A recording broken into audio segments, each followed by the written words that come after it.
Okay. And we're cleared for takeoff on the 7-9 podcast. I'm your masked vigilante for the evening, Michael Govier, along with my pals Travis Roy, Eric Brandstrom, fine human beings, and a bonus guest. Travis, why don't you introduce our guest? I mean, he's your guy at the end, and I'm not going to front here.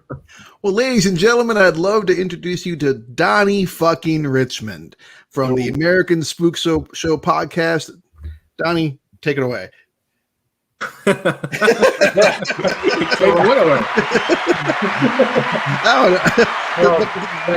in charge now. You run our podcast. Go ahead. No, it's been I've known Travis a long time. That's it. See you. Goodbye. Thank you, Donnie. Well, good show. Yeah, that's great. But I say Donny fucking Richmond. I'm not even kidding. That was his nickname. Still is, I imagine.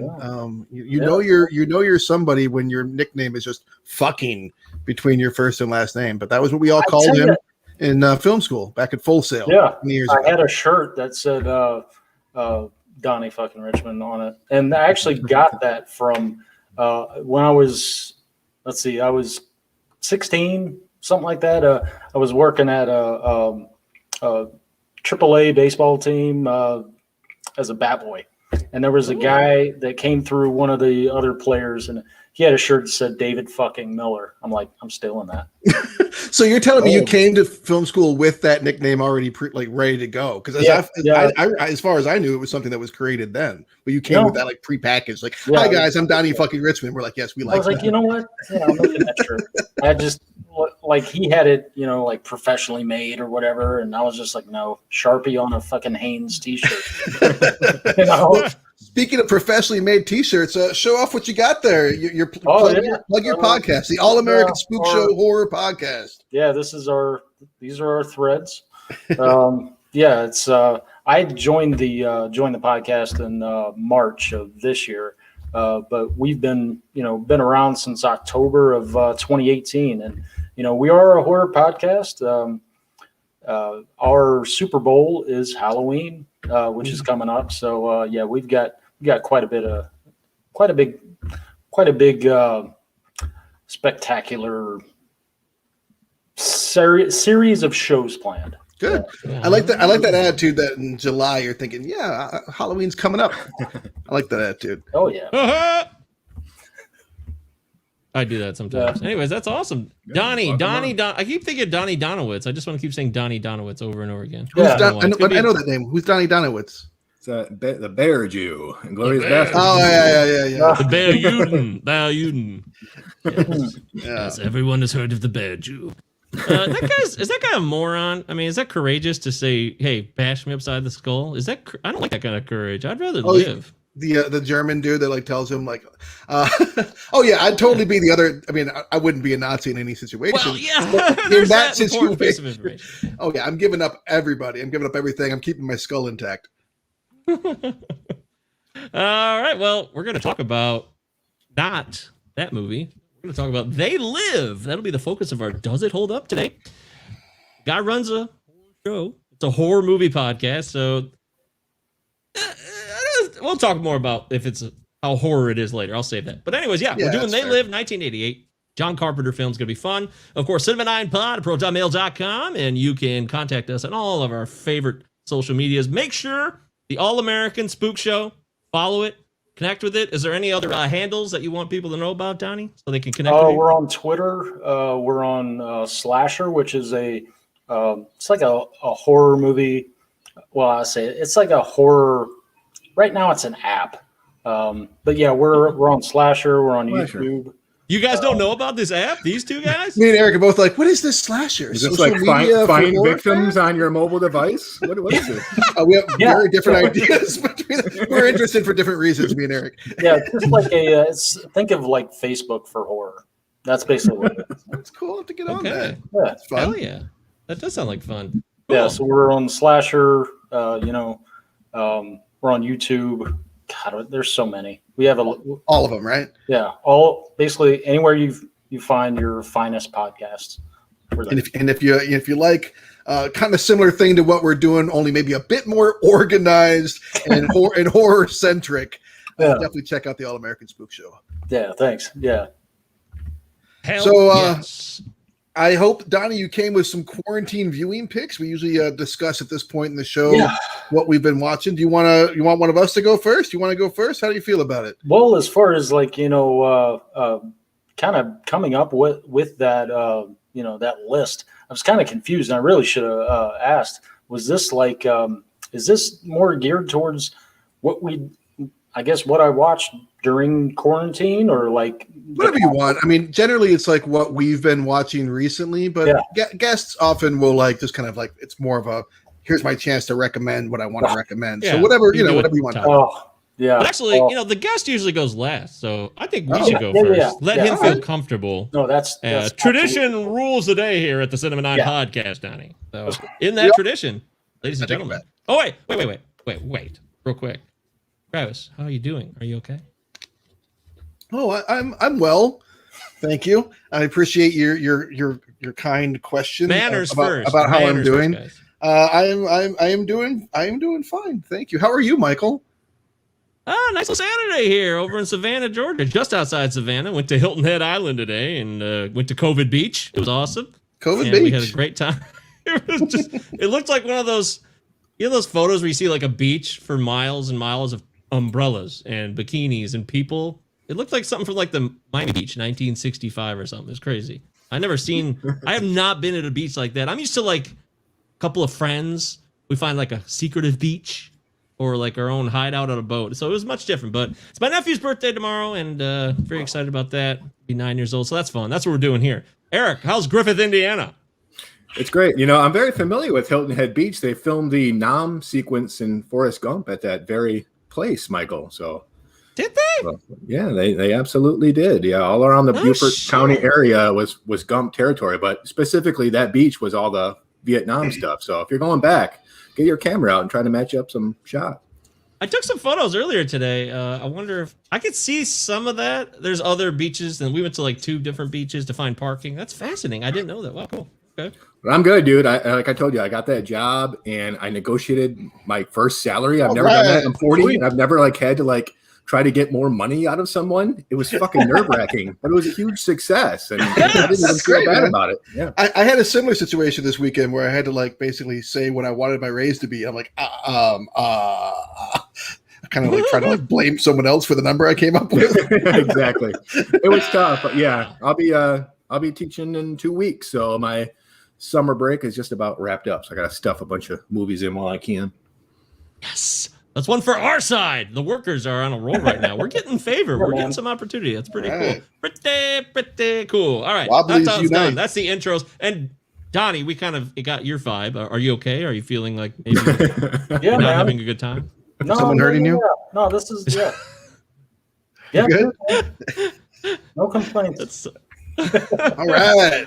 Travis just did an old bit, and it's fucking an old it's bit. actually someone hitting you. Yeah, it's more specific, but whatever. It's still funny. I kind of, I deliberately went less specific, actually. Mr. Taylor wrote that in my 8th grade journal. Is someone hitting you on a comment? Eric, imagine you as a teacher, or Travis as a teacher, be like, someone writing that down is like, you don't really investigate it beyond the comment, though. It's a weird comment to write without actually following up verbally. Yeah, that is kind of, when you put it that way. Very lazy. Very lazy. No one was hitting me, by the way. So it's all good. How involved in the student's life do I really want to get? Exactly. That's so weird. All right, dude. Travis Roy. Quarantine viewing picks. Take it away. I've been watching some movies. I believe Mike and Eric and I all watched the same thing. Donnie, I didn't double check with you, but I believe all 3 of us watched the documentary Woodstock 99, Peace, Love, and Rage. I missed it. Here we go. So you didn't watch it, Eric? I missed it. What do we think? You missed it? Did you watch it, Mike? Oh, hell yeah. I watched it twice. I couldn't. I was just I couldn't stop watching it. I was like, Donnie, am I getting this? You know what we're talking about, Donnie? This new documentary? Yeah, I'm aware of it. Yeah. Okay. Yeah. What'd you think, Mike? Well, the first time I watched it, I was like, oh, there needs to be more docs and stories told about the late 90s and the early 2000s. I really felt that. It could be music, but it could also be like pop culture or just society, any of that stuff. I feel like we don't have enough volume of that. That was my first reaction. I agree. I would recommend The Last Blockbuster again for that reason. I recommended it before on the show. That's a good documentary for 90s, early 2000s kind of culture, which, it's fun to just stare at yourself in a mirror and be like, ooh, aren't I interesting? Which is, what our culture does. I thought it was fascinating, man. It was far worse than I realized. I mean, I remember it happening, but it was significantly worse than I realized. Now, I mean, people died at the original Woodstock, and I think it's important to bear in mind. There was not too far where you're at, Eric. There's a Bull Island. There was a riotous event there in '72, a concert event that also ended in riot and fire and that kind of stuff. So it's not that uncommon in a way. There's also, what was the that California Rolling Stones show in '68 or '69? You guys know what I'm talking about? Yeah. Yeah, I can't remember exactly where it was. There's also the Who. The Who had one. I remember the Who, Stampede, yeah. Yeah, and Woodstock itself, one of the things I liked about the Woodstock 99 doc is it really drove home that Woodstock 69 was not as idyllic as we try to remember it. It was filthy then too. So in some ways it really I don't know, I thought the whole thing was contextualized really, really well. And that weird angsty anger at a time of at the tail end of a time of peace in American history. I thought that was really interesting. What was the dumbest band that played at Woodstock 99? Limp Bizkit. Okay. No contest. Limp Bizkit. Yeah. They made sense for the. Oh, I mean, they right. Yeah, they loved it. The people sucked it up, so they were of the zeitgeist of that time, and there's no debate there. But it's still dumb. I agree. Yeah. But the dumbest band, maybe beyond that, boy, I don't. They run down. James Brown being there is weird when you look at the rest of the lineup. That was weird. Really... Jewel was weird. There was one woman on each day. There was only 3 women that played the whole time. That's it. Sheryl Crow, Alanis Morissette, and Jewel. That was it. And the rest of it was Moby bitching too. By the way, Moby bitches a little too much. I feel like Moby is over contextualizing. When he's bitching, this is no big spoiler. He complains that his name isn't on the main sign when people are walking in. Of all the band names, there's no Moby. Come on, dude, chill the fuck out. Did anyone die at the Lilith Fair? To my knowledge, no one's ever died at a Lilith Fair. I can't claim to have researched it. Yeah, I would have no idea. Yeah, that's a weird one. I will say one other thing. You're talking about the contextualization. The first time I watched it, I sucked it up and I was hoovering it in. The second time I watched it, I had a few nitpicks where I'm well, I don't know if they needed to include this, and 25 years later, history. This is a historical problem, Travis. You know very well. It just never ends. When we look at stuff 40 years later, it doesn't look the same as it did. Hey, buddy, as it did once upon a time. So when people are commenting and saying, "Well, look at this. This is what that was," but they're putting it under the lens of the current era, it's easy to do that. I don't know. There's a few more nitpicks, but I still really recommend it. I assume, Travis, that you are also recommending it. Yeah, I'm strongly recommending it. I'm looking forward to the other docs in the series because it's the first in a series that HBO is doing. So I Bill think Simmons did there's 5 or 6 of them. Yeah, that'll be cool. But definitely check it out, and then I would love to get you guys' opinions, Donnie, everybody. What else we got, Trav? I took you up on watching The Frighteners from 1996, Eric. Yeah. What did you think? I do think it runs a tick long. It slumps a little bit, but overall, man, I guess it's just as well that we didn't do this on the show because we would have been at loggerheads. I'm like, what are you talking about? This is fantastic. This is still, to me, it absolutely still holds up. There's a lot of CGI that's not so great, but I mean, as far as there's only so many 90s horror comedies that have a Danny Elfman score that exist, right? There's only so many of those, and I'm here for all of them. I love them all. So it's in my wheelhouse. I still like the Frighteners quite a bit. I also went back and double checked on Christine from 1983, which I had seen many times as a kid, but I haven't seen. And it was almost like it was new to me, though I'd seen it a dozen times when I was younger. And I gotta say, man, I think this might be the best directed film that Carpenter did. As far as his camera work does, his angles, his movements, I think it looks best, I think, out of everything I've seen of his. It looks fucking awesome. Definitely my favorite Carpenter score by far. Wow, the score is fantastic, and the effects of the car uncrumpling all still that looks shit. so awesome. So good, so good. Yeah, I really liked that. I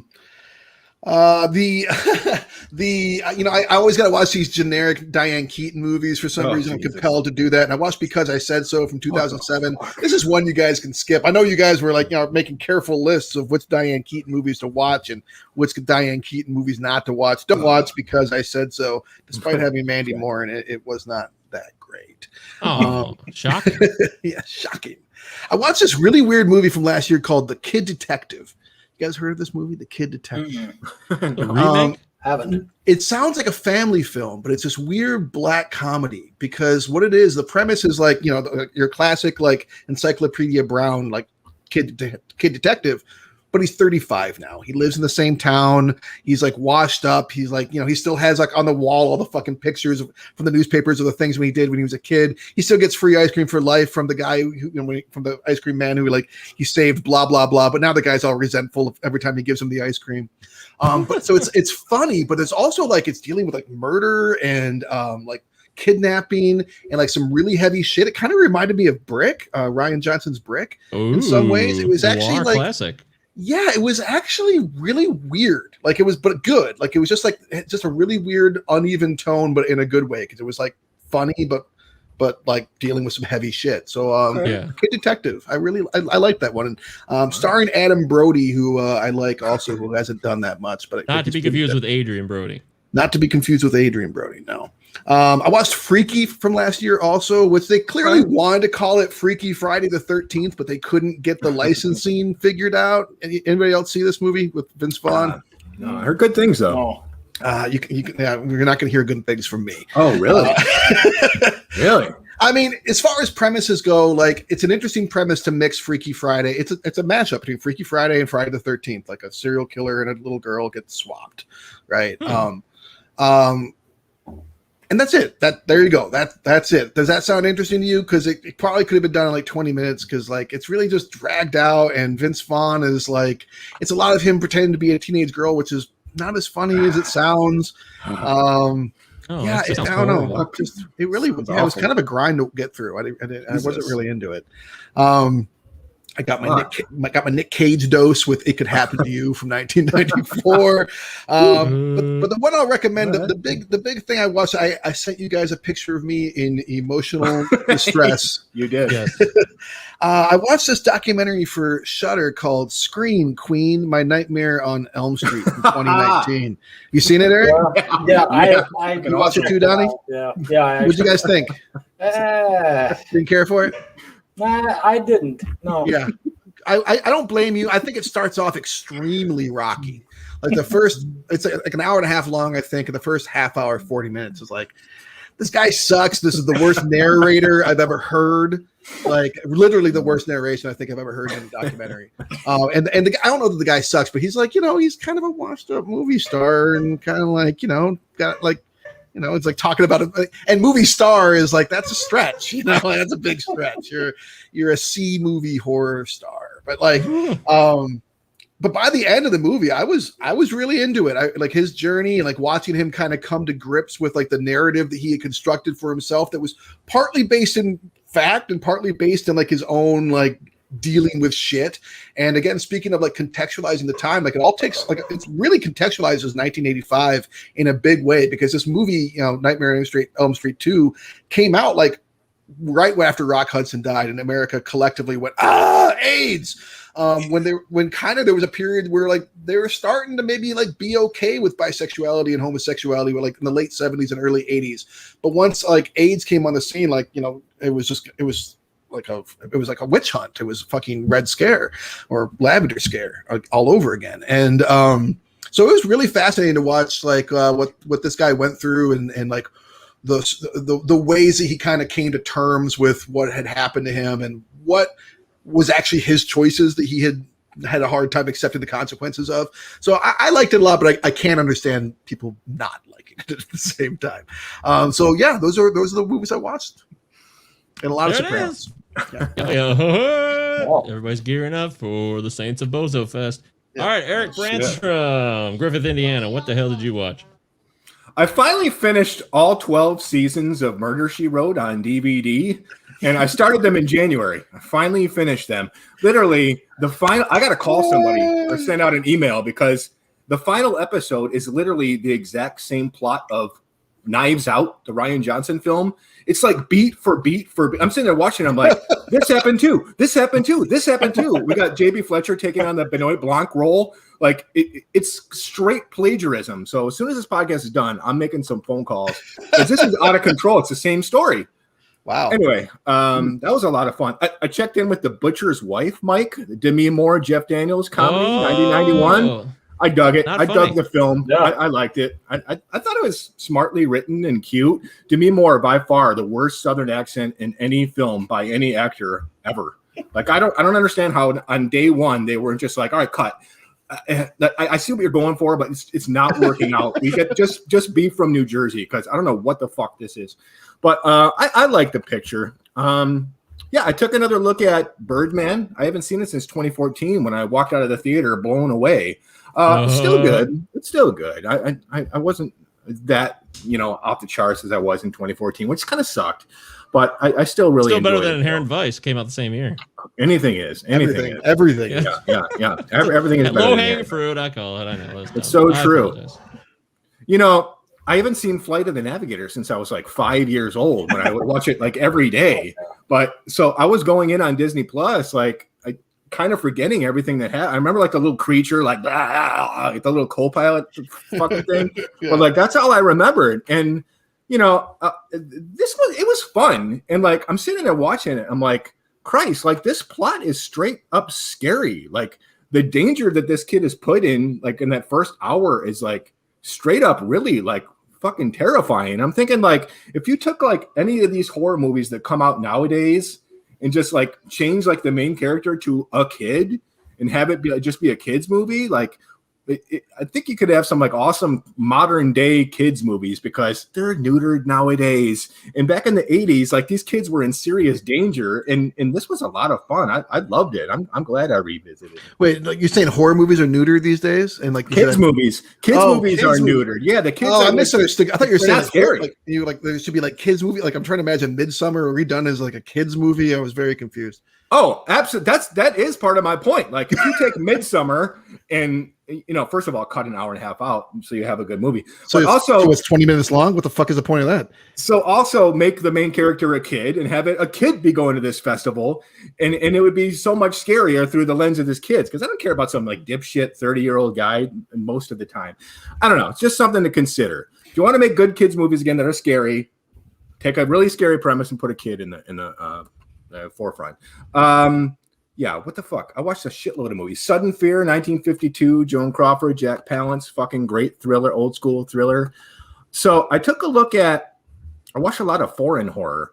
This new Netflix film, Blood Red Sky. You seen it, Donnie, yeah. Travis? No, I thought you were going to see a classic horror story. I watched that, the Italian horror movie. I watched that recently. Blood Red Sky, yeah. Blood Red Sky. Where's it from? Yeah. So it's German. So I what did you think, Donnie? I liked it, man. Yeah. I dug it too. Like that first half hour, I was sitting there like, Christ, this is the best vampire movie I've seen since Only Lovers Left Alive. It gets a little exhausting. They kind of run out of things to do in that last like 30 minutes, maybe even 40. But that first hour, it's like, fuck, this is straight awesome. So I recommend giving it a look on Netflix. Fire in the Sky. Not Fire. Also a great film. DB Sweeney, right? DB Sweeney, Peter Berg. Anytime I get DB Sweeney in. I'm always getting DB Sweened. Now available on video and DB Sweeney. That's the old joke. So In Fabric, I finally got around to a Russian horror film from Peter Strickland about the haunted dress. Have you seen In Fabric? It's fucking off the charts. Definitely not. Haunted Dress. All right. So just when you thought they ran out of ideas, Haunted Dress, film's called In Fabric from Russia. Did they do that in one of the Pirates of the Caribbean movies? I cashed out after Dead Man's Chest when I fell asleep in theaters, Mike. I don't know if I made it past the second one of those. Yeah. Oh, Donnie, you're missing out, man. You got to fire up the entire series. I think there's 6 of them now. Why are you singling Donnie out? We all 3 just said that they sucked and we stopped watching them. Don't recommend them. Yeah. Why not? Don't recommend. I will recommend 2016 Fury of the Demon. It's one of these like pseudo documentaries. Like it's not real, but like the documentary makes it seem like it was a real story. It's another one of those like haunted film movies. Like, oh, did you hear about this supposed cursed film? But I like the way they did it. It's a French film. And, you know, it's talking head format mixed with like this cool footage and really gets into the silent era. I liked it if you're into that sort of like historical horror type of stuff, even if it's fiction. So, yeah, Fury of the Demon. That's about it. Demon Night. Should fire that one up, Demon too. Night. Travis watched that a while ago. I love it. Demon Night. Bordello of Blood. Been a while. Where do you go? Donnie, Bordello of Blood or Demon Night? Oh, come on. Oh, man. I got to choose? Is there a choice? Yeah, I thought that was a joke. Clear and obvious choice. I guess we got Bordello of Blood fan on our hands here. All right. Are you a big Dennis Miller guy? Is that what it is? Are you a big Dennis Miller guy? No. Hey, he's good in the net. You know what? Yeah, his stint on Monday Night Football ruined it. Wow. How did that happen? Academy Award turned performance in Joe Dirt was. That's what classic. You're never going to let that. Yeah, but you're probably not a big fan of his radio work, I would assume. No. Is that? I think Dennis Miller was a super funny dude back in the day, and even a really funny dude can go bad or go sour, I guess. He's not funny anymore. You know, it's not fun. He was to me, he was the definitive SNL news dude. He really, for me, he was. He really was. I was 10 years old, 11 years old, and he was so good at it. I loved it. And I am out of here. I liked it. I liked the shtick. Wow. Anyways, this is not about SNL. This is about movies. It's a Cinema Nine podcast. And for this week, I really got I got no movies to offer.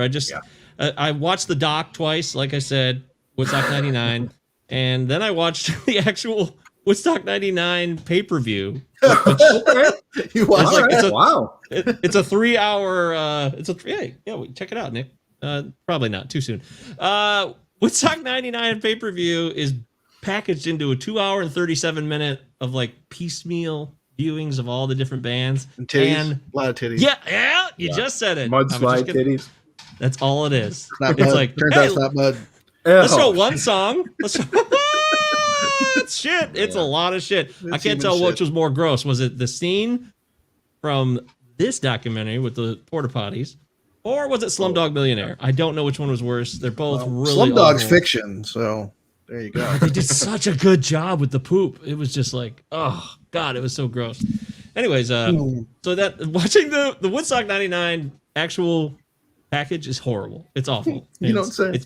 Yeah, I'm surprised. Not the people were horrible and the pay-per-view was awful. So in the end, I will tell you this. I was finishing up the league, like watching all 7 seasons, and I didn't mention this last time, so I finished it. It's so funny that Mark Duplass was on that show because to me, he doesn't really fit in with everybody else, but like he must have made so much money because it's like a big time, it's a fairly big time comedy that ran for 7 seasons. He's in every episode, and he's able to, like I said in the text thread, I just wanted to bring it up. He's probably able to finance endless mumblecore movies, do whatever he wants. Creep 7, Creep 8, Creep 9 for the rest of his life. Bring them on. I'll take all. Yeah. You know what? Aaron, by the way, who was mentioning here with this comment earlier, he said, I only came here to do 2 things, chew bubblegum and watch Cinema 9 Pod. I'm all out of bubblegum. So, Aaron, we love you. We always appreciate that. Nice. And then Russell Withers said, guys, I can't listen to the whole thing till tomorrow, but I wanted to drop the definitive top 2 Piper movies, Roddy Piper, that is, They Live and Hell Comes to Frog Town. To Frog Town. Has any of you guys seen Hell Comes to Frog Town? Yes. Yeah. Is it a horror movie?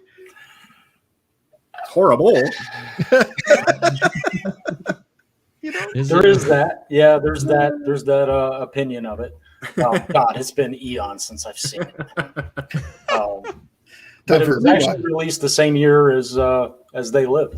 So actually, he did. No shit. Yeah, Piper did. Piper did Hell Comes to Frogtown. Then he did a couple of other things, and then he did They Live. So it was all in the same year. It's like a flurry of acting activity for him. Yeah, it was probably like I think it was some WWF stuff. Well, we learned about that between those two in the recent WWE biographies, right, Eric? Because he like bailed on WWF for a minute to try to make a career out of Hollywood, but it didn't quite pan out, and then he came back to WWE. Oh, so that was 88 basically, or 87. Vince McMahon probably like read the screenplay to like Hell Comes to Frog 2 and was like, yeah, fine, go do that. It's not going to make any money. But This Day Live, you're fucked if you join this movie. All right, well, hey, Donnie, well, give us your recs, man. You can take this in any direction you want. If you have like a top 3 that people need to see or something you watched over the last month, the last week, the last year, go to town, my brother. Oh, man. I'm going to, I guess, kind of start it off as far as what I've kind of been watching is one thing I watched recently, if you haven't seen it, Mayhem with Stephen Yeun from Walking Dead. I don't know if now you guys are mostly scholars. I say mostly, teachers and all of that. You guys have vocabularies just completely that boggle my mind. I'm a grunt. I don't I've referred to myself as a bozo many times, by the way. So. Yeah.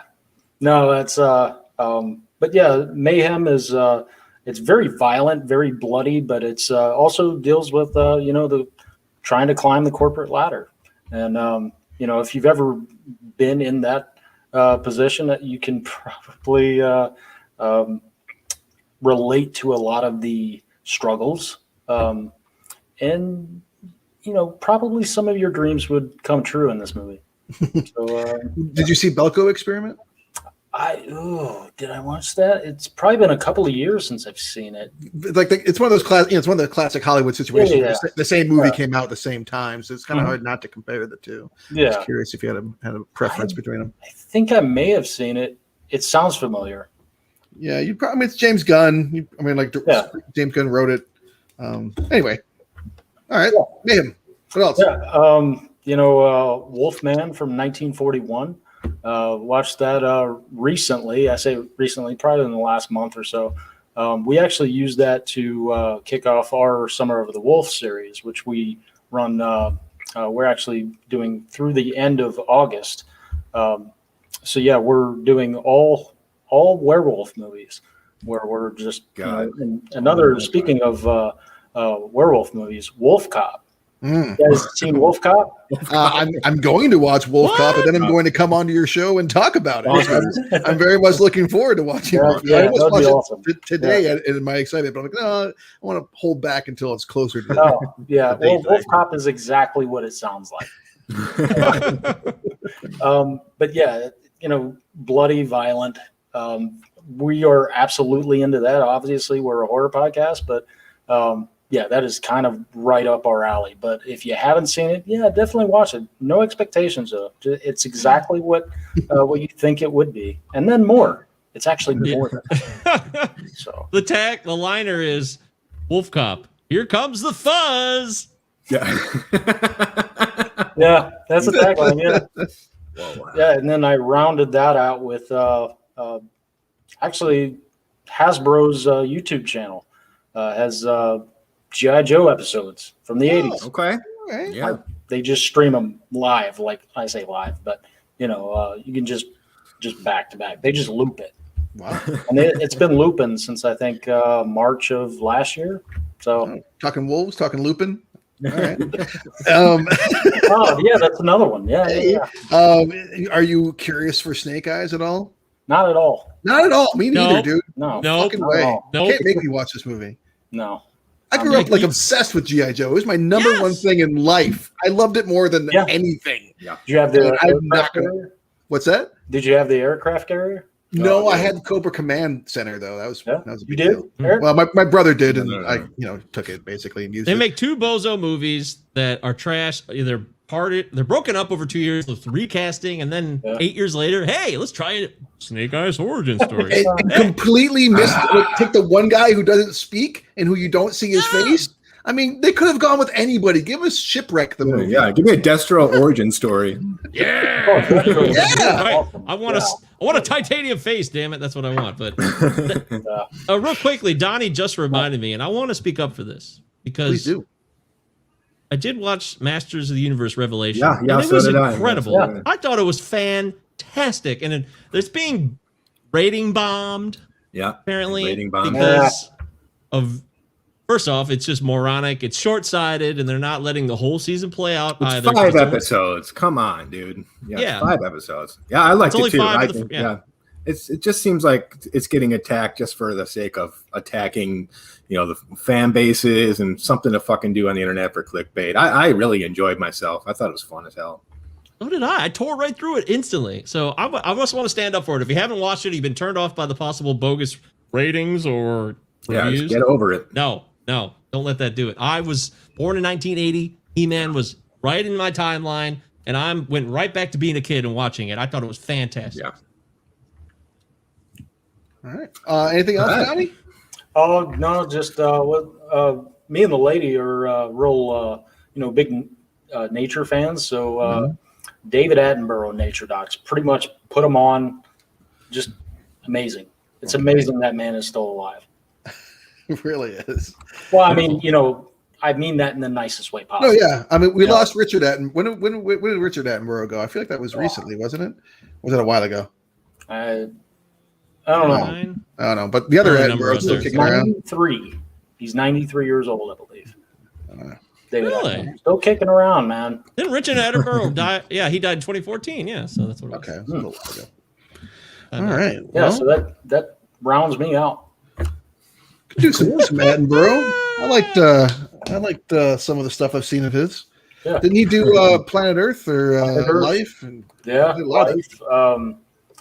There's actually a different one, and I don't actually. Yeah, it is his where they take a robot lookalike of creatures. And, I tried watching that shit. Yeah, okay. I'm sorry. Go ahead. No. If you've seen the orangutan with the song, I loved it. I absolutely recommend it, man. What? I'm sorry. I interrupted you before you could explain it, but. Because Eric, you look confused. They took like monkeys and like prairie dogs and whatever the fuck, and like made little robot versions of them with cameras inside them, and like dropped them off in colonies to like see, like animal colonies to see how they dealt with them, and it's bizarre. This was spearheaded by world-renowned and respected Sir David Attenborough. This sounds ridiculous. It is. It's amazing. Not only that is like there's the camera in the monkey, the stuffed monkey or whatever, and then there's like 40 million cameras around anyway. So like, the best part is seeing the real orangutan and the robot orangutan have a sawing competition. With they're sawing tree branches, like they're sitting on the deck of somewhere. And they're sawing tree branches, and of course, this the robot. It's amazing. This guy, someone like laces Earl Grey tea with like LSD or something. What the fuck is going on here? It sounds like a Netflix dating game. There is that as well. I'd watch that. They wear monster makeup. Sexy beast, unbelievable. Oh man. Ooh. In 48 hours, I'll be accepting your apology. All right. Richard Attenborough. There it is. Thanks for the recommendations. Donny Richmond joining us live and uncensored. He's been raw and uncensored on this show, so I'm impressed so far. But now it's time to get into the mix. This is where they separate the people from the other people. Oh boy. It's time for Does It Hold Up? 1988. They Live? Directed by John Carpenter? You chose this film, Donnie. Do you remember the first time you saw this movie? I remember about the first time I saw it. It was probably it was on TBS, where all of the classics go to get chopped up, and they show you what they want you to see. So it was on TBS, and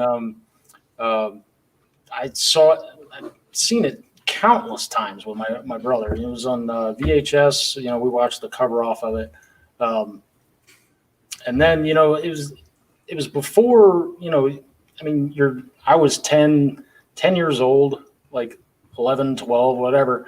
But it was just, you didn't really understand it, but all you knew it was like fucking Roddy Piper and he's kicking ass against aliens. that was awesome. That's all you needed to know. And then, it became just a favorite of mine. And once, you get older, you mature, you start to pick up a little different, connotations and everything. It's still one of my favorites. It's just, you think about it differently now.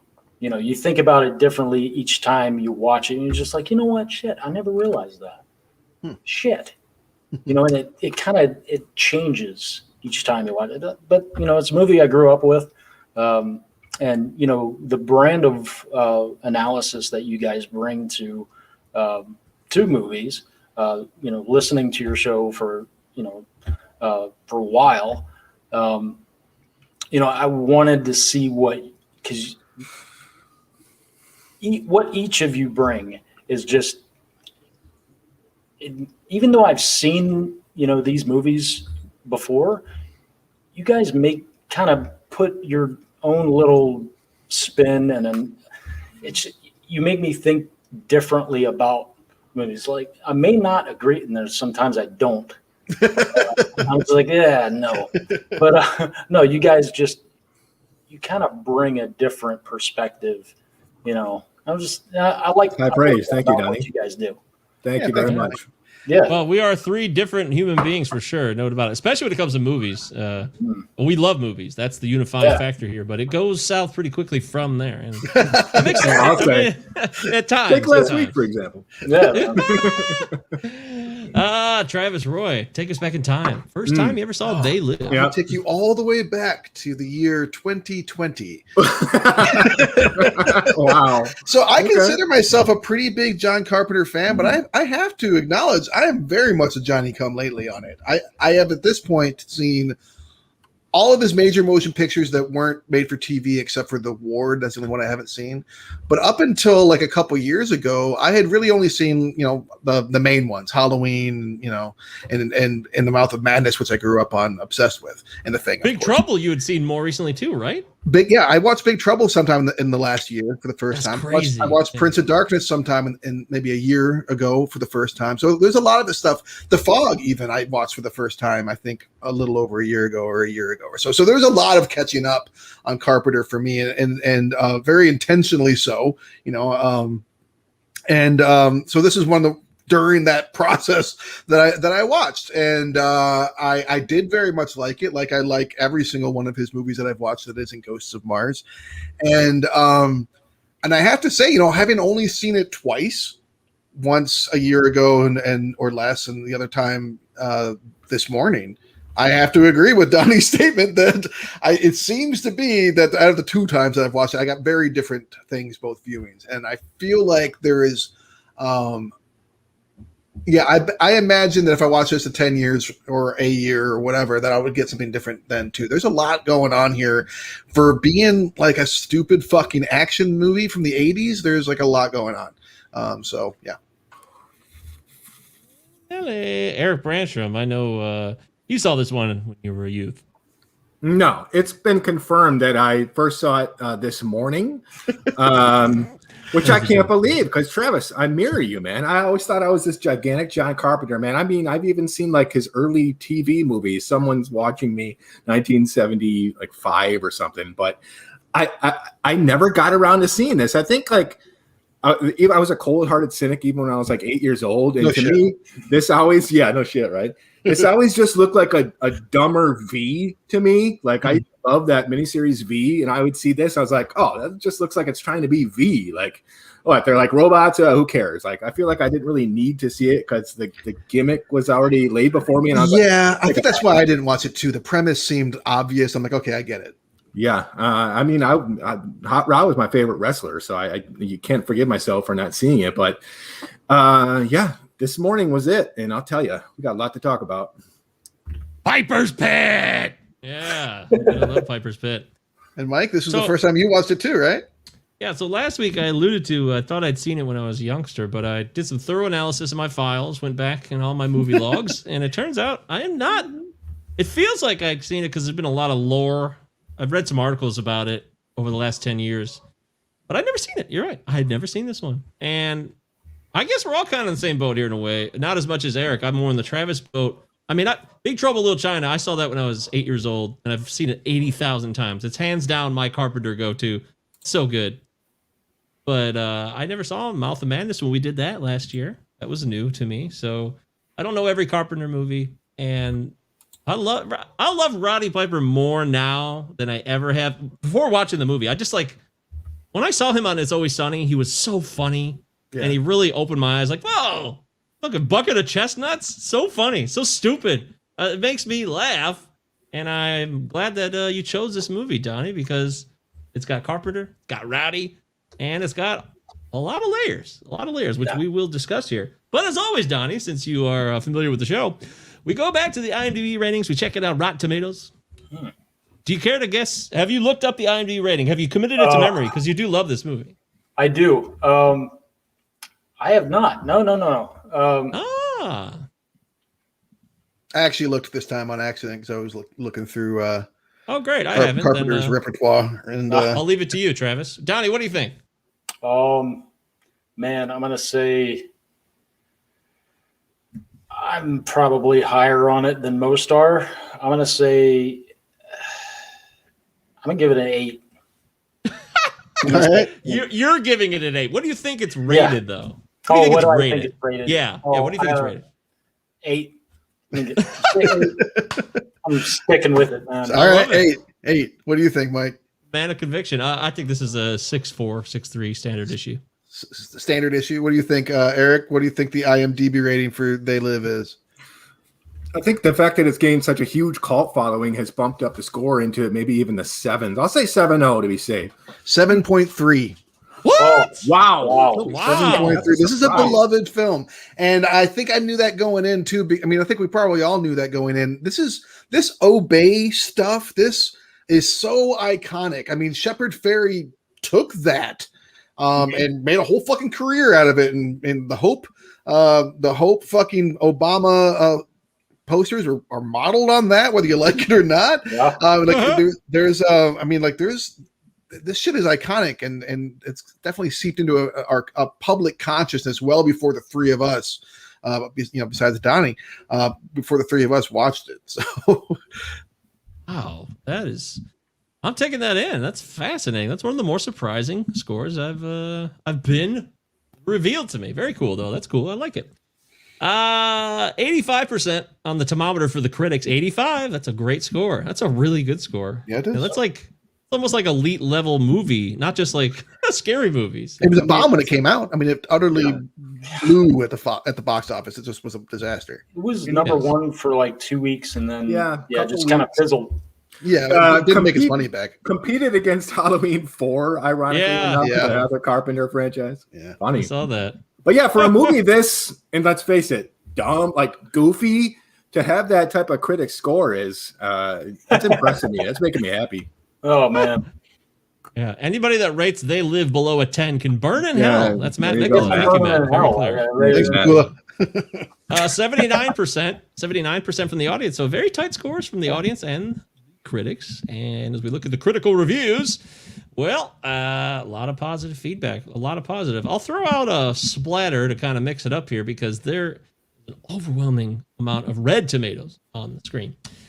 How about this one? This is from, since I'm in Georgia, this is funny. I'm not making this up. I just stumbled upon this. Steve Newton from Georgia Straight. Steve Newton from Georgia Straight. That's what it says. Like Carpenter George Strait? I guess. I don't know.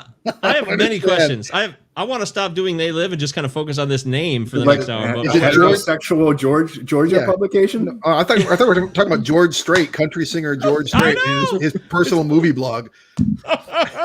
Georgia, the state. It's spelled like that anyways. Carpenter should stick to what he's good at, scaring folks, and leave the political satire to Spitting Image. That's the most dated reference ever. Can you fill us in? Because I don't even know what that is. Spitting Image. Remember the music video for Land of Confusion by Genesis? The classic rubber puppets that were all like very political and like ugly and like grotesque faces in the 80s are super popular for about 35 minutes or so and utterly forgotten after that. Good Lord. Okay. Wow. That's something. Michael Wilmington of the LA Times. The joke is in the material. The idea itself is funny and daring, and sometime soon, They Live suggests, with grim, knowing wink, the joke may be on us. Wow. Deep. Hard to argue, right? I mean, Donnie, that's pretty spot on, right? Yeah. Yeah. I mean, I think it's worth mentioning that Carpenter calls it a documentary. Yeah. Yeah. Yeah. He does. That's not a joke. Like I saw that. I read that. That's wild. Here's another one from the Washington Post. There's no Destin Thompson. I'm sorry, Travis. I was really trying. I really thought we'd luck out on this one. Richard Harrington. Richard Harrington from the Washington Post says, the plot for They Live is full of black holes. The acting is wretched. The effects are second rate. Wow. Harrington. Yikes. I mean, okay. The budget, I think could answer this appropriately. Yeah. What was it, $4 million? I mean, it was just cut to shit after the box office bomb that was Big Trouble in Little China. In my opinion, I think he gets the right actors for the job, who probably accepted that minimal pay. I like the effects. I think they completely harken back in a good way, sort of stuff like, it came from outer space and Earth versus the flying saucers and all that Outer Limits type stuff. I think the effects work, and I probably pretty intentional in their aesthetic, if you ask me. So, yeah, I mean, I think that I can see people at the time being underwhelmed by the effects. The budget clearly was lower than other Carpenter efforts, and but I don't know. I mean, I don't think they're that bad for '88. I dig them. I mean, do the aliens look like that shitty plastic mask you had when you were a kid that you put your tongue through and cut yourself wearing it? Yeah, but it's all part of the fun. It doesn't pretend to be as smart as some of these, I think, elite critics are condemning it for. It knows how silly it is. So yeah, I mean, the whole thing was kind of shit on there in that last review. Donnie, how do you react to some of that? I mean, what is it that really stands out to you in this movie when you start to think about, man, the reason I love this movie is very specifically because of A, or is it a trifecta of many different things? It's give us what you got, because that guy just crapped on your movie. You love that. Yeah, there's so many things. I mean, for me, 10-year-old me looking at it, I was like, fuck yeah, Roddy Piper. Like, fuck yeah, aliens. Fuck yeah, shotgun. I love bubblegum too. Yeah. but no, it's just like we mentioned earlier. It has layers to it, and the more that I matured, as just growing up, watch it and get something new every time. Yeah, well, give me one. Give me a layer. Oh man, you're talking subliminal messaging. I didn't know what that shit was when I was 8. I was like, yeah, okay, whatever. Put these glasses on, yeah, it's just like 3D. You fucking, you see different shit. Just but it's just so much to it, man. Yeah, very complex. Yeah. So what changed between your first and second viewing in the past year, Travis? Can you give us a little nugget? Mostly the my appreciation for the satire, because I was a little more focused on just the action element of it the first time. It's almost like Predator or something like that, but with all this satirical elements going on behind it. So that was part of it, but also I really appreciated the structure of it a lot more this time. There's really clearly delineated first, second, and third acts here, and I really love that first act, him coming into town and going into the shanty town and you're not really sure if the resistance that he stumbles across, are they the good guys, are they the bad guys? I really like the mystery being unfolded in that first half hour. So I really appreciated the way that was done. And admittedly, the first I'm a little embarrassed to admit this, especially to all these Roddy Piper fans and people that are clearly big fans of this movie. Like Donnie grew up with it, but the first time I watched it a year ago, I'm like, when the fuck does this fight scene end? What is happening here? There it is. But this time, I loved the fight scene. I was like, just keep it going. That's fine. Just keep going. Yeah. Go get Keith David from the back now. He thinks it's over. It's not over. So there was I had a lot more enjoyment, which I enjoyed the first time I watched it. But so I enjoyed it like on a visceral level and like on a political level more. The first act is it's my favorite. That first like 25-minute chunk.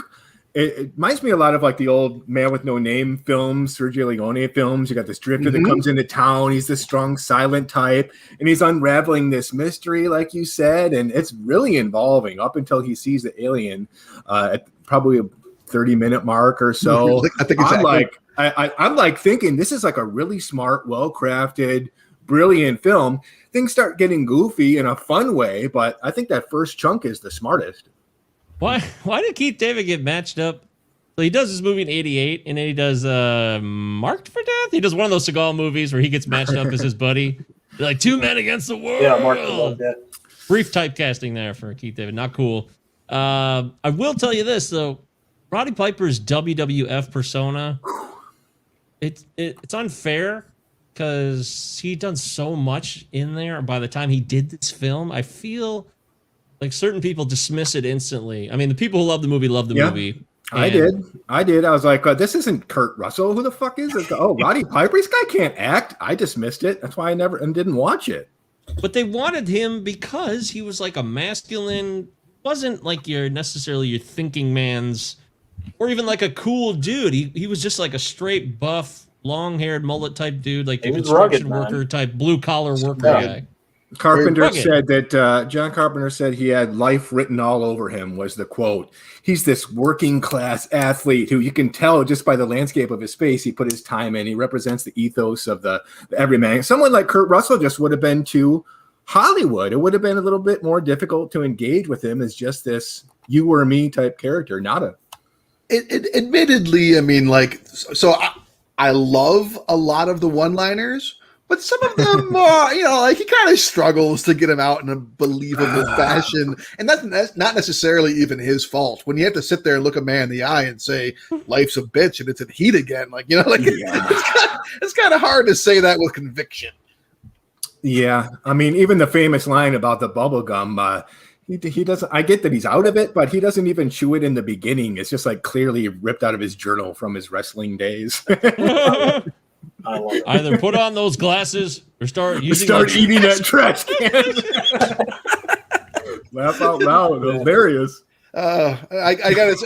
If we're talking laugh out loud lines, though, my favorite line in the movie that makes me laugh the hardest is, "Gloria, you look like shit." Very end. Oh, yeah. In stitches. That's a good one. Yeah, in stitches. So, Donnie's alluded to this too, but this is clearly, when it comes out, can't be ignored. But that doesn't mean it's stuck in that time period. This is a permanent kind of peace offering. It literally says, article I read where John Carpenter's talking about this, the documentary that you mentioned. Or no, you said that. It sounded, Travis, that he said it's a documentary essentially to him. Yeah. But he sounds like Bernie Sanders in this article I was reading. Like the stuff he was saying, he sounded like a guy before his time going up against Reagan, because this comes out in '88, Reagan's last year, transitioning into another 4 years of basically Reagan with George whatever Bush. Yeah, I read that interview too, and one of the things that really fascinates me about this that makes the movie so timeless is that Carpenter says that the movie is about unfettered capitalism and the dangers of capitalism just run amok, right? Yeah. And that's a timeless thing. Wealth disparity, that's still very much an issue. But when Roddy Piper went on InfoWars in 2013, he talked about They Live and how it talks about, it's a reference to the New World Order, whatever the fuck that is. Alex Jones' favorite movie of all time. And Roddy Piper was a big fan of InfoWars. And he talks about, I watched about as much of that interview as I could stomach, which is about 20 minutes of it or so. Oh, wow. And yeah, it took some work. But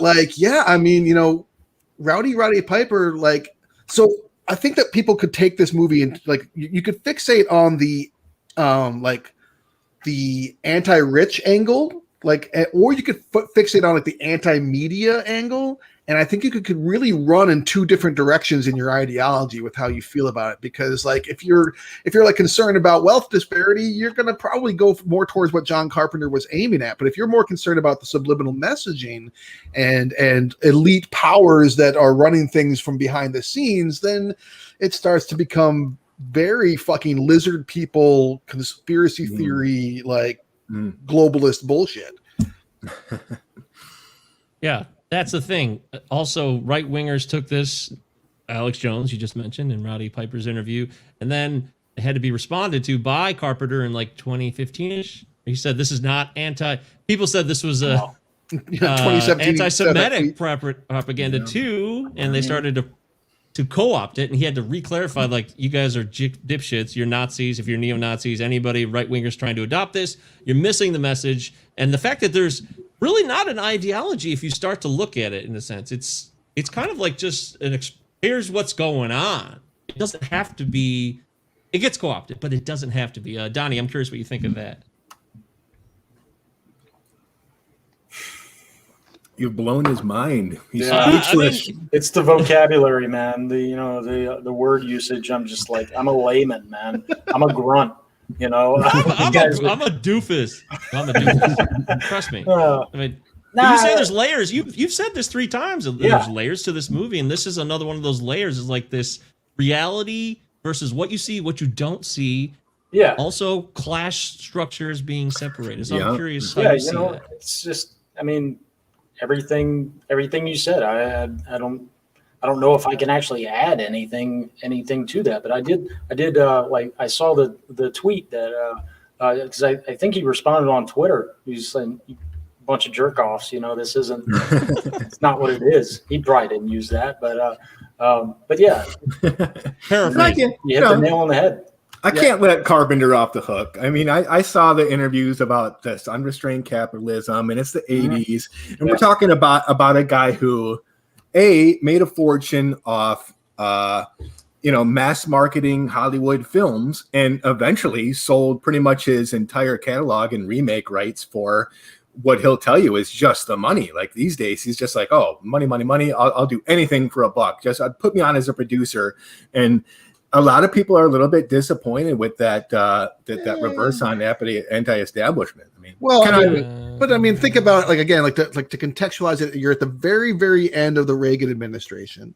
So put that into it, and then take into account that like this is a guy that the first big breakthrough movie that he had, Halloween, he got fucked on and didn't make nearly the money that he was supposed to the point that he wrote the script for Halloween 2 just so he could get paid for what he deserved for Halloween 1. So like he enters like the public consciousness or like the public arena, I should say, with kind of a chip on his shoulder, and then makes a very imaginative movie that becomes a classic, and it's destroyed by critics. The Thing. He makes another imaginative movie that is extremely become a cult classic and gets destroyed by the critics with a Big Trouble in Little China. And then after that, he's having a hard time making a movie. He's having a hard time getting the funding for it. I think it makes sense for him to be a little frustrated with the way that finances control things and art and that kind of stuff at that point in his life. And he directed Christine too. All those movies, like Christine, The Thing. Darkness. And Fog. Big Trouble, Elvis. That's a bad stretch where like he associates himself with Stephen King. He tries to do right by other people. I also want to ask you this, Travis, because you can speak to this very clearly.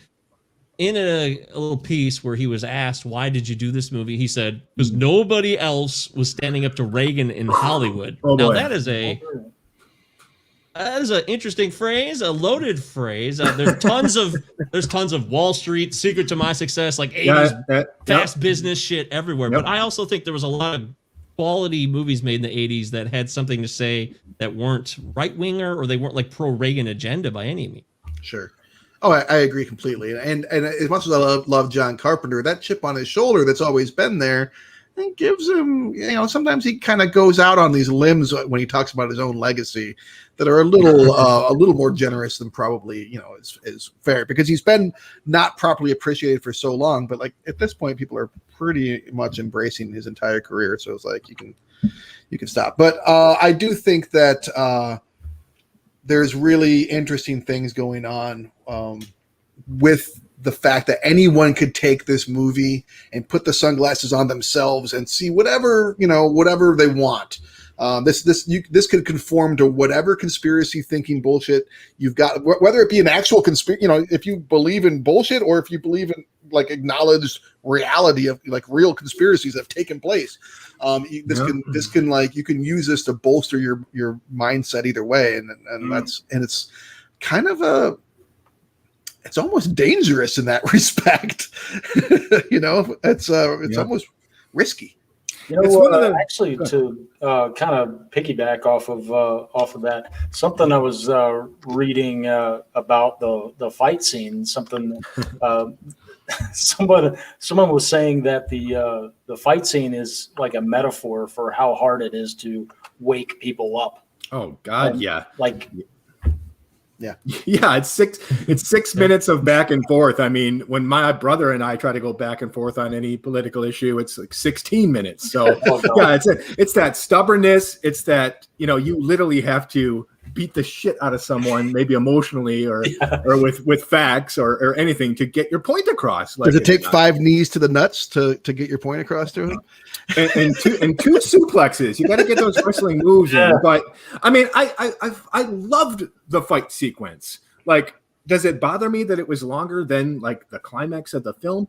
Yeah, but it's also giving the audience what they came there for. I mean, this is a working class filmmaker that says, I know people are going to be pissed if I don't get those suplexes in there, so he gives it to them. What's funny though is that that like there are millions, well maybe not millions, but probably thousands of latter day Carpenter fans, people in their 20s now, that have come to that movie like, oh, it's a John Carpenter film, and then like they have no idea that Rowdy Roddy Piper is a professional wrestler.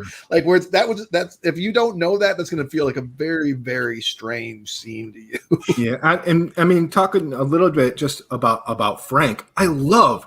Did he cast David Keith in here? I mean, he's taking on Keith David. Keith David. There we go again. We always confuse them. He's taking on, Reaganomics in the 80s, and he brings in a black character who, in the 80s, we even have our own president disenfranchising them and insulting them in his own words. Welfare queen comes up quite a bit, but you have this character have the opportunity to kind of fight back at this system. I think he misses a opportunity to have any female, maybe even the Meg Foster character, maybe turn and do some good in the story to show, the plight of females in the 80s, especially even minority females, considering the welfare queen comment from Reagan. He doesn't really go in that direction with the female input, but he puts all these homeless people to work on the set. Remember all the people in that camp, they're all employed. So he's doling out so much opportunity in what is essentially kind of a grindhouse schlock film. One of the things Go ahead. Oh, sorry. Meg Foster, Evil Lynn in Master of the Universe, the movie. You know the fun fact, don't you? Oh.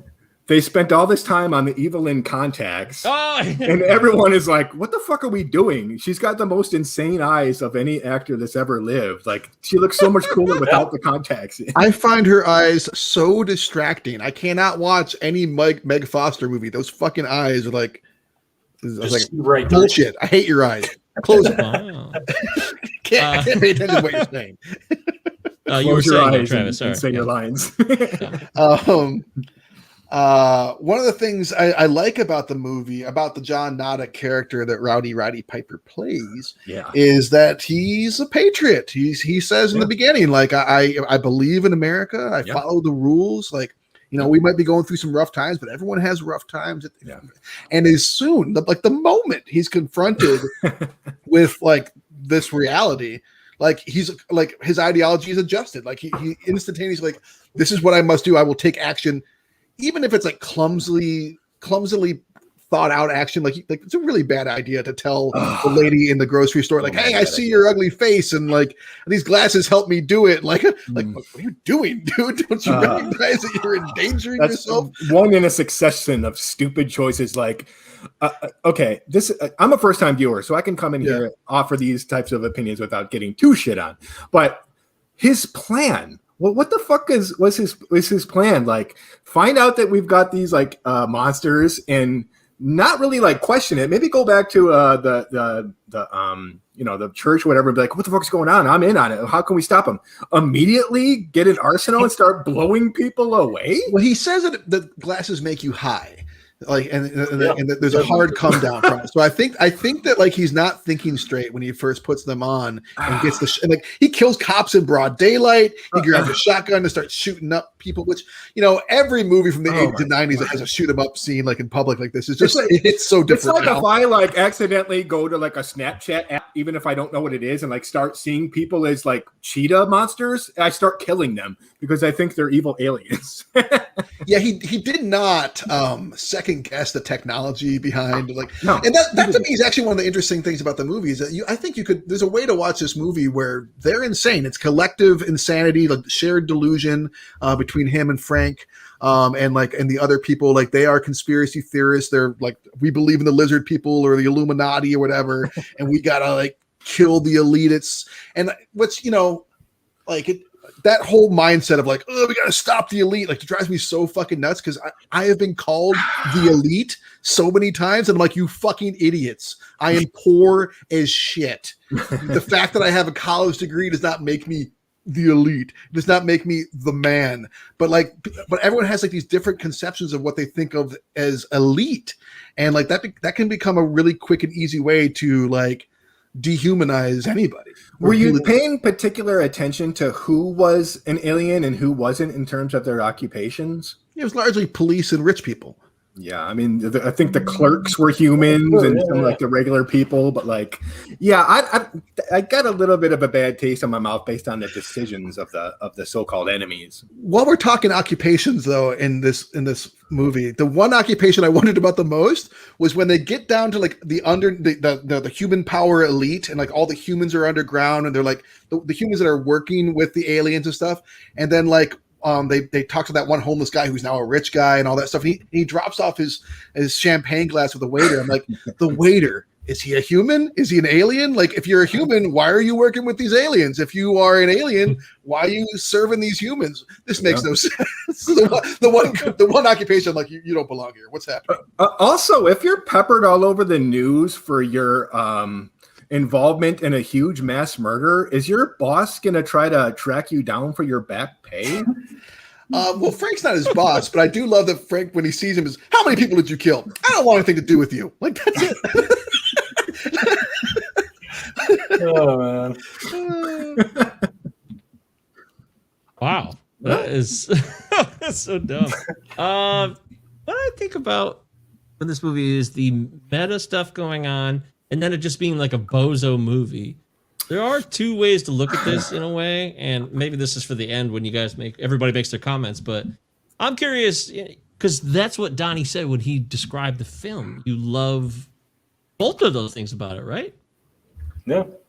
There was actually also a time when, if you kind of miss the little exchange a little bit, you don't see them wear the sunglasses throughout the rest of the movie because they switch them out with contacts, some sort of contact, and that didn't really make a whole lot of sense. But well, as a contact wearer, it makes the least amount of sense because these guys are standing with no table in front of them and no mirror, and like just putting contacts in. I'm like, that seems difficult. Oh my god!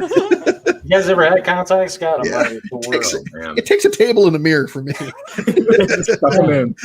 Sounds awful. I'm a superhuman. I have perfect vision. So. Oh, you want your whole life? Don't worry.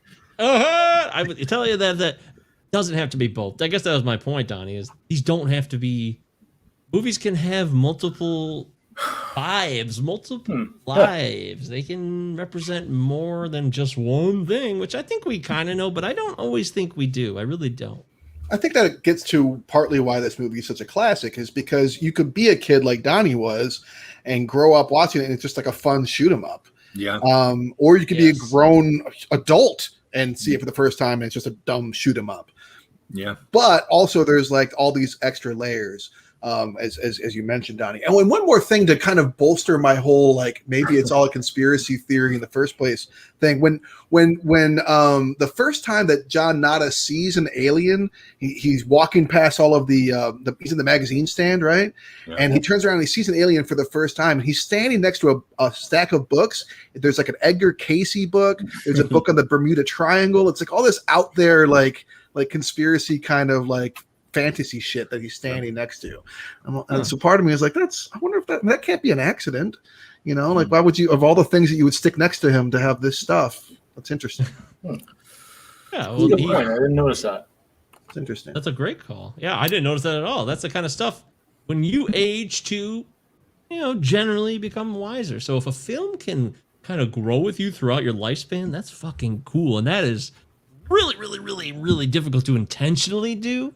But I wouldn't rule it out from him. I don't know. Not from him. No. I mean, he's an intelligent filmmaker. I don't know if I'm that clear on what the aliens, like, what their purpose completely. I get that they wanted to like use us for our resources and maybe move on, but do they want to coexist? Do they want to be? They're kind of under the same subjugation as everyone else when I look at the film. So what is the deal here? What is this is to me one of the most exciting things about the movie is where it goes is when again, like the formerly poor guy is explaining to them, like in the basement, like what's going on here. Like what they're describing is colonialism. This is fucking classic colonialism. He says we're their third world country. They're coming here to take up our resources. When India was occupied by the English, or when any country was occupied by the English for that matter, or pretty much when any country occupies anyone, like it's not just like the colonizers go in there and just overthrow people. They go in there and they find the ruling elite, or they find some group and make them collaborators. They make them profit from working with them so that they can have that intermediary to like control the population, which is so much bigger and stronger than them. So they use people in there to do that. And the whole point is to extract the resources and wealth. And they tell us, and again, like we get more explanation. It's not just that we're a third world country. Their plan is he talks about climate change in this movie in 1988. He's talking about fluorocarbons and all this shit because they're changing the climate to make it hospitable to their alien life so they can have a full takeover. Yeah, that's okay. Bonkers, Travis. Yeah, that is so true. The collaborators. You don't just, you don't.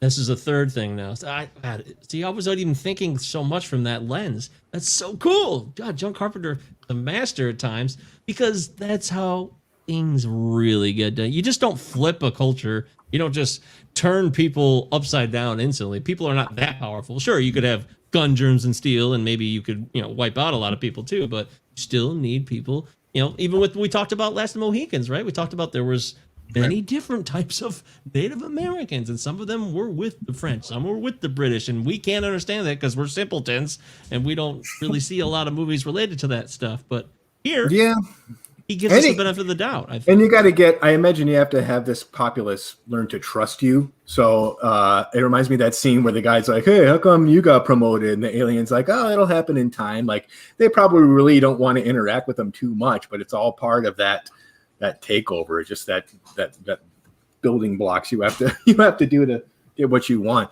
I mean, the aliens are the elite, right? Like they run everything. So they kind of also have the most to lose were everything collapse. And I don't know if I'd go to another world and just take on the highest responsibilities of that planet. But they have the instantaneous transport to the Andromeda planet. Yeah, how does that work again? Oh, it's science fiction. Who cares? Yeah. But I mean, they have an easy out if they want to leave quickly. It looks like. Okay. Well. So, I don't know. Mama don't like tattletales. I don't like tattletales. See, a lot of good lines. So many good lines. Yeah, man. Well, Donnie, I mean, I think we know how you feel about this, right? So it's not like there's a secret. Yeah, actually, Would you like to close out your final thoughts on this film and why it's so wonderful to you? It's just actually I did want to mention something. There's a segment that I have on our podcast. It's called Crypt Connections, and basically what it is, it's sort of like almost like 6 Degrees of Kevin Bacon, except for our show we use it to tie in the current film to past episodes of our show by any cast or crew member. So actually with that, I did a little digging through your episodes. Oh, okay. And made some connections from They Live. That's fun. With some of your previous episodes.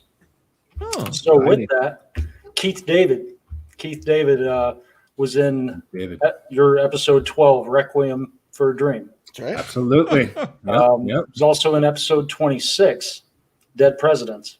Very fine actor. And also in episode 41. Oh, shit. Cloud Atlas. Oh, talked about Keith quite a bit then.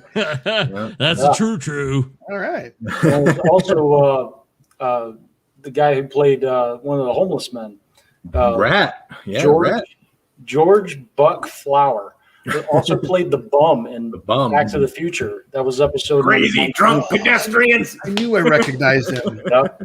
He was also in played a bum. I think it was a bum in Escape from New York. Another which you guys haven't covered, but just want to throw that out there. He's I don't want to say he's typecast, but he passed in 2004. But kind of sounds like it. I mean, no offense. Yeah, he's played lots of bums and hobos and he gets kind of a bum rap though as an actor. Yeah. As far as other episodes go, there were a lot of different connections. Double digit. We're talking 10, 11. There was actually one specific episode that had the most individual connections to They Live, and that was episode 11. Travis alluded to it earlier in The Mouth of Madness. Yes. John Carpenter, 2 actors, 1 bit player, but Peter Jason was also in that. Same was it Stunts? Same producer, Sandy King. Mm-hmm. Assistant director, DP Gary Kibbe. Alan Holworth, I believe, right? Alan Holworth is his usual musical contributor. I don't have him, but there's that, and then costume designer and one of the camera operators. Cool. But nice. There's one episode specifically that has 19 connections. Of ours? Jesus. Yeah. Wow. 16 stunt crew. Okay. It's got a bit actor, one of the sound guys, one of the sound crew members, and they're crew members too. Craft service, of course. Make a movie if you don't eat. That was Demolition Man, episode number 34. Nice. So I just wanted to kind of tie in those things. We had an episode recently where it was one of the actors was it was tied into another episode, and then the other episode it was tied into another episode, but the actor was a bit player, but he turned out to also be connected to, he was the Foley artist for Pink Floyd's The Wall. Huh. Wow. The musical. So musical movie or whatever. And you just never really know where it's going to go. Yeah. That's interesting. That's just something that we do on our show. But no, I just wanted to bring that, to you guys. And thanks for bringing a taste of All-American Spookshow besides yourself. Yeah. That probably took some work too. Thank you. No problem. That's top notch, man. Yeah, I don't even remember all our episodes. Like, I'm like, oh my God, what movies have we done? What movies have we done? Yeah, man. Yeah.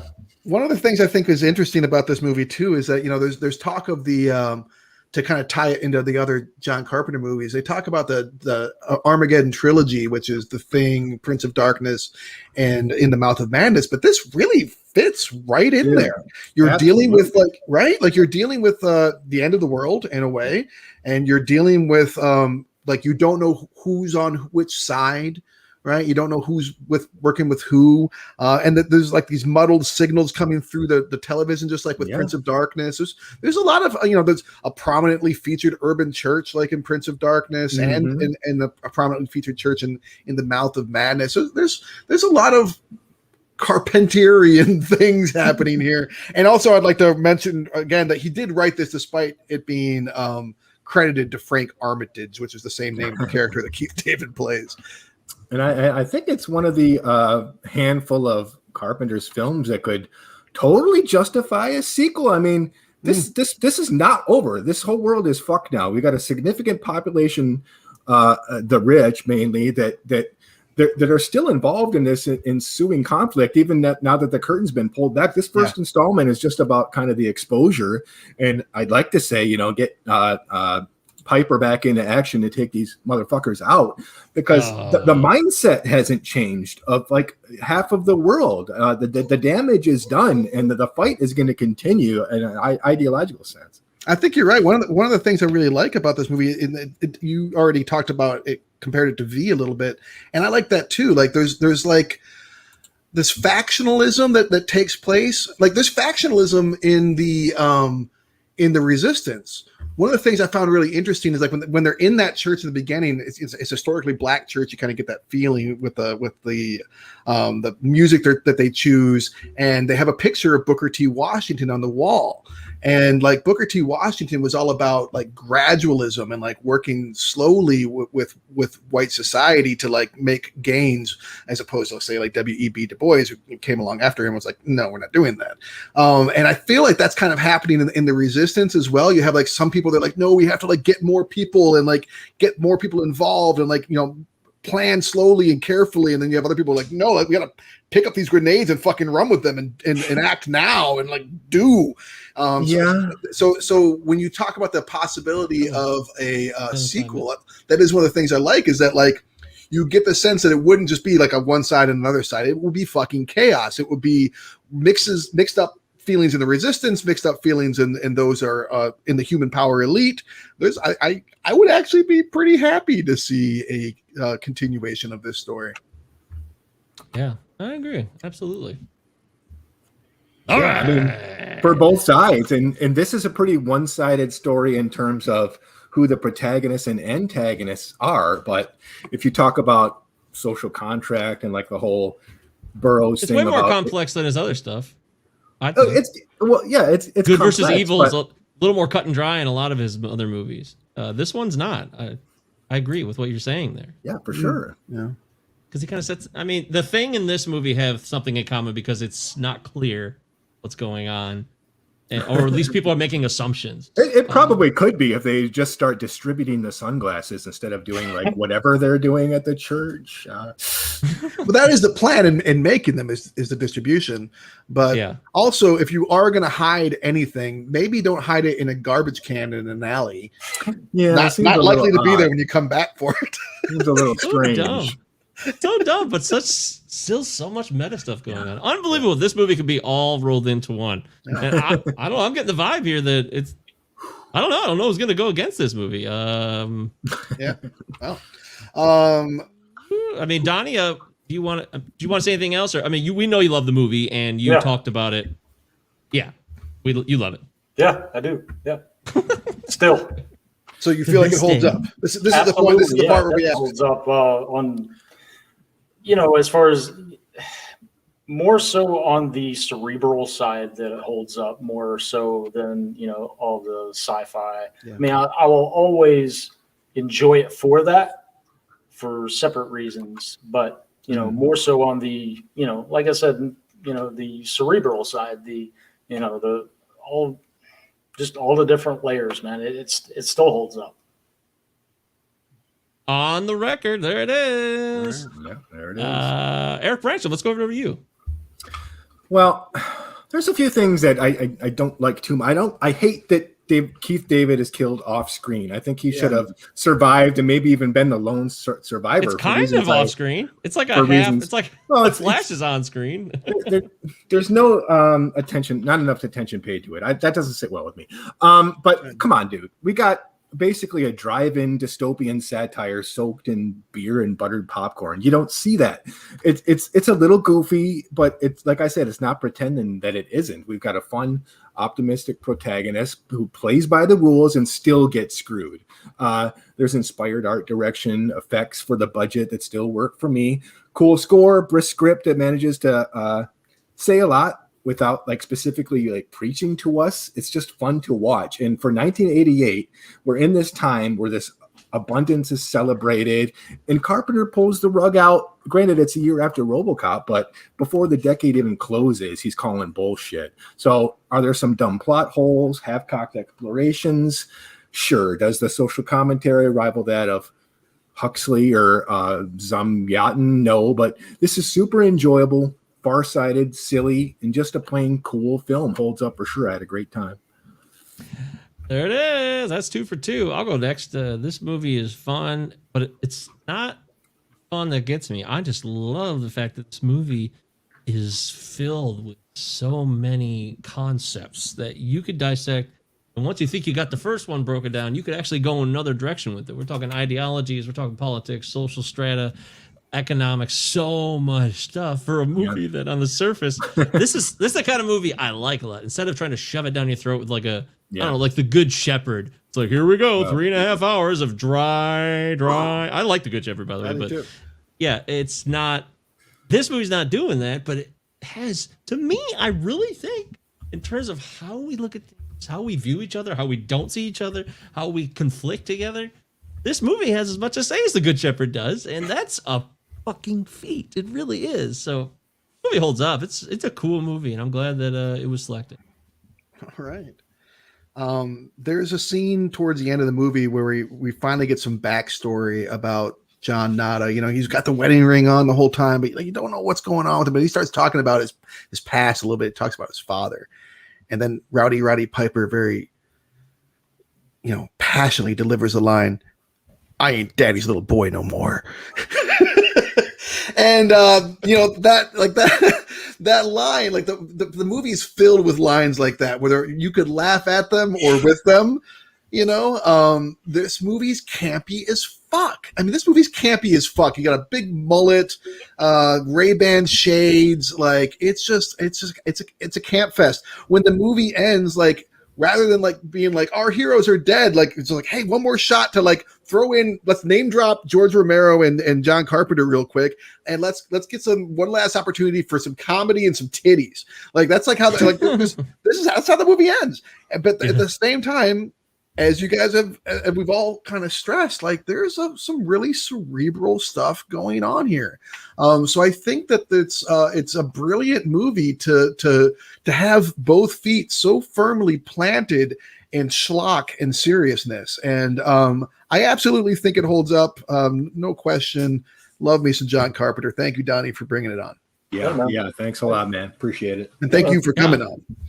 Yeah. Oh, yeah. Appreciate it. Thanks. Awesome, dude, and nothing has surprised me more. I feel like on the show, possibly at the very least. That's you're prepared to not like it. Yeah, well, I was prepared to be like, this is dumb as hell, and that's fine. But like, from a critical lens that we sometimes look at, I was ready to dismiss it. But no. Probably the least. Thank you for that. Probably the least good Carpenter score. That weird kind of like 8-bar blues thing going on. Yeah, it's like the least good kind of weak. Of his so scores. many good scores from him. That's way down the list. I would agree with that. That's why we hardly mention it, I think. And that was a perfect way to just mention it one time. Donnie, All-American Spook Show. Yeah, man. Follow the show. Connect with the show. What's coming up next on the next episode? Next episode, let's see. We have history. No, actually, the very next episode is because we started doing episodes 3 times a week. Wow. Busy. We remain busy. But yeah, we do a Patreon show, which is all exclusive content. We do a YouTube show. It's Deadline Horror News, where we read the horror news for the week. Just some selections. We rundown was, this week or the next weekend's fan conventions, stuff like that. And then we do our mini-sodes and our like more digestible episodes within, about a half hour or so. And then we do our full movie episodes. So yeah, we do 3 times a week. It's on Patreon, YouTube, and on our podcast as well. But as far as what's coming up next, I believe the next one is History of Werewolves Part 4. And then awesome. The following episode is Ginger Snaps. Oh shit, that's interesting. My podcast before this was called A Brief History of Werewolves and Other Things. Yeah, I was gonna say that. That's exactly what it was. Yeah, well, werewolf history. Yeah, I'm your man. But I am your man. I'm looking forward to coming on to talk Wolf Cop with you at the end of August, I believe. I believe it's the end of August. Yeah. Okay. Yeah. Looking forward to that. Cool. That'll be great. Well, this is clearly a podcast that obviously Travis knows and he's been connected with. But Eric, this is clearly something you should be connected with. Love horror. Donnie, I'm not a horror guy, so it's nothing personal. I'm gonna check it out more because you do great work and you seem to put a lot of work into it, especially with multi-level, different style of episodes going on. So that's a lot for me to say for a guy who could care less about horror. I appreciate it. Yeah, we definitely appreciate it. I do think you're right, Mike. That They Live might not really be horror. I mean, it's more sci-fi probably than horror. Yeah. Right? Yeah, you had actually mentioned that on the tease-in for this episode. You said, you picked a horror movie. I was like, it's not a horror movie. Yeah, but it's okay. I understand. Well, once we watched it, we watched it. Yeah, that was my bad. I think Carpenter. I think horror. Yeah, even though I've seen it. And that's I understand that. Yeah, but he does fantasy too. This is a fantastical slash. Yeah. I'm with you there. Dark Star. He's done sci-fi, but yeah. Yay! All right. Donny Richmond's a great guy. Donny check out the show. Richmond. Donnie. Thank you guys. You're with your children or you're with your nephew, so you can't say it. But Donny fucking Richmond. 10 dogs, 8,000 people. Child. All right. So next week's show, we'll continue forth. We never give up. We never take a week off. We grind until we're dead in the ground, and that's fine by us because there's a lot of movies to get to.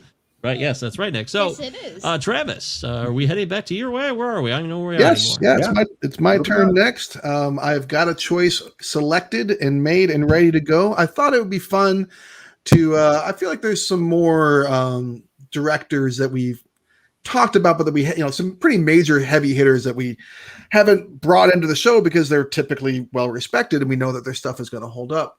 So I thought I'd bring in a lesser known or lesser talked about Spike Lee film, and I'm going to take us back to 1995. We're going to talk Clockers. Wow, that's on my short list. Great call.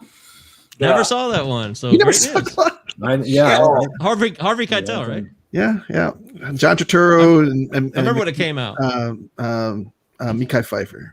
I'll be looking forward to this one, man. Clockers. That's a good one. We talked about this quite a bit back in Blockbuster video days, and I think it's been 25 years myself. This should be interesting. Okay, well, I'm looking forward to watching it. I never saw it, and that's one of the few Spike Lees I've actually never seen. So cool, good job, buddy. Figures that like one of the only ones you had. But Clockers, you always do. Cool. You guys always get to my holes, which is cool. I want to watch movies I've never seen. I want to pick movies that you have seen. That's part of the whole thing I'm shooting for. I can't believe you haven't seen this, but you will now. Unbelievable, folks. Okay, well, Nick's getting antsy. It's time to get out of here. Everybody, enjoy your lives. I see that, and we hear that. Passionate boy. When it's your birthday and you're 8 years old, life's crazy. I'll tell you what. Next week we'll be back with Clockers. Donny Richmond, thank you so much. It's been a pleasure. Eric Branch from Travis Roy and myself. Thank you. Cinema 9 podcast, and Namaste. That's it. Guess what?